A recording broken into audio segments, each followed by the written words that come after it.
good, everybody? I'm here with Kehlani. What's up? My name's Kehlani. I am a 22-year-old, just a singer-songwriter from California. This is Franklin. Say hi, Frankie.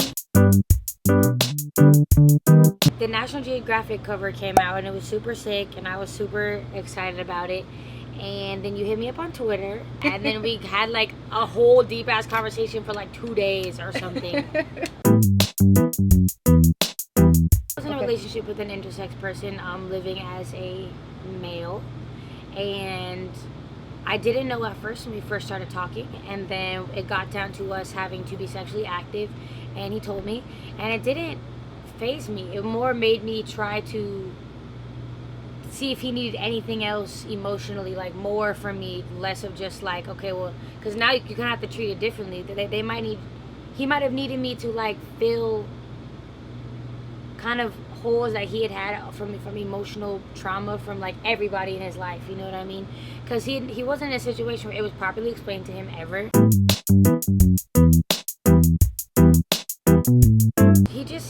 I don't know, he didn't know much on it, so we would like Google things together, and I looked up some support groups and people he could talk to. So if people out there are wondering like how they can support their partner who's intersex, can you share them like something that you used to do? Well, I stood him in front of the mirror and he was naked, and I was like, there's clearly nothing wrong with you, because especially as a firm believer in God, and how could God have messed up, you know what I mean? Like if everything was designed perfectly of how it was supposed to be. So we should just stand naked in front of the mirror and be like, there's nothing wrong with this. I don't see anything wrong with this, and you love me and I love you back, so why, how could I love you if it was broken? You know what I mean? If there was something wrong. Because and wouldn't you say like you're beautiful? Like, yeah, I'll tell him he's beautiful.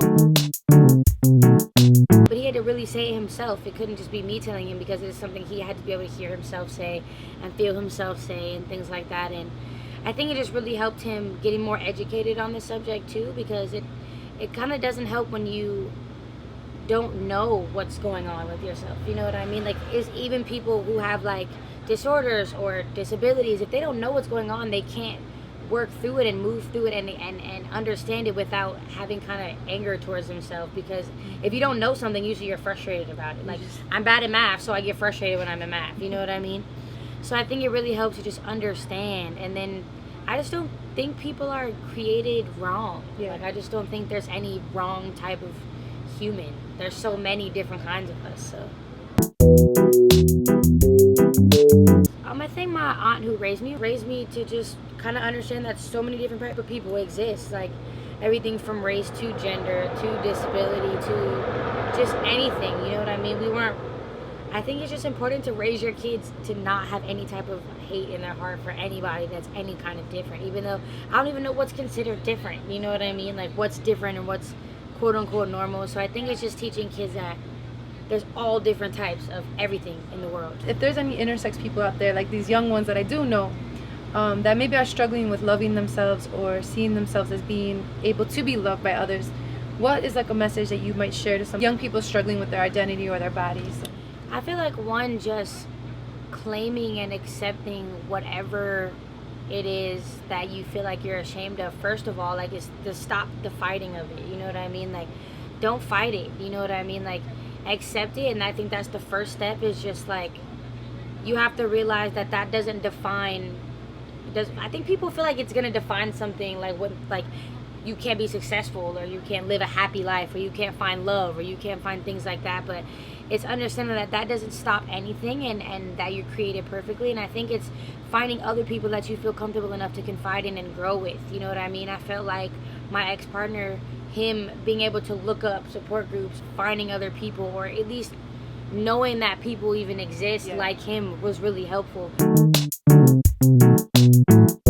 So if you accept it, and I'm not saying you have to go be like uncomfortably open with it if you're not comfortable with it yet, but I think really finding people that you would be down to talk to and ask questions and hang out, and you know what I mean, just finding like people. It's just like, for me, meeting people growing up who had parents who were incarcerated or parents who were drug addicts, it was like, oh cool, like I'm not alone, you know what I mean? So I think just being some kind of open and finding other people, I know it's great. So like, when I was little and I found out I was intersex, I didn't want anybody to know.